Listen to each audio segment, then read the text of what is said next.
Good morning to you. The weather so far this week has been relatively settled. It lasts that way into the weekend. And next week is half-term for many of us. And actually, I'm the bearer of some good news if you have outdoor plans, because it's staying largely dry. But the reason for the settled conditions is high pressure. I've talked about it for a while. High pressure is like a dome. It's like a cloche, you know, when you have your dinner revealed in a nice restaurant. It keeps weather fronts at bay. They try to battle in, riding around the area of high pressure, making limited progress through the northwest. The closer together the isobars, the windier it is, the further apart, the lighter the winds. So for southern areas, the winds remain light. And that means first thing this morning, yes, there'll be plenty of sunshine, but it's cold and frosty.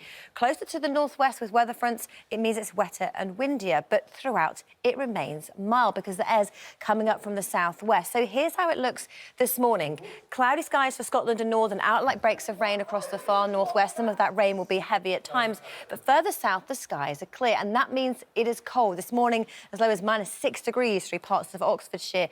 So a cold, frosty, but sunny start to the day is certainly a price worth paying. And as we head through the day, we introduce a little more cloud than recent days. So greyer skies through Wales and the southwest of England, a lot of mist and hill fog here, but temperature-wise, above average across the board, 10 to 12 degrees. So how do things pan out as we head through the next 7 days? Well, first off, we look at the trends across the north. So Scotland, Northern Ireland, northern areas of England.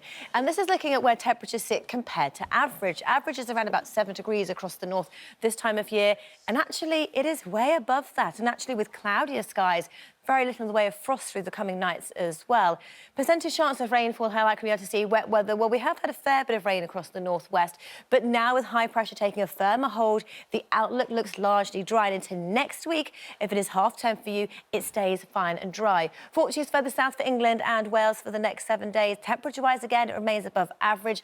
And with cloudier skies into the weekend, also frost-free, but a dip into next week. And percentage chance of rainfall, how about to see wet weather across the south of the UK. Again, if you have half-term plans to be outdoors, it is looking fine and dry, but turning a little colder.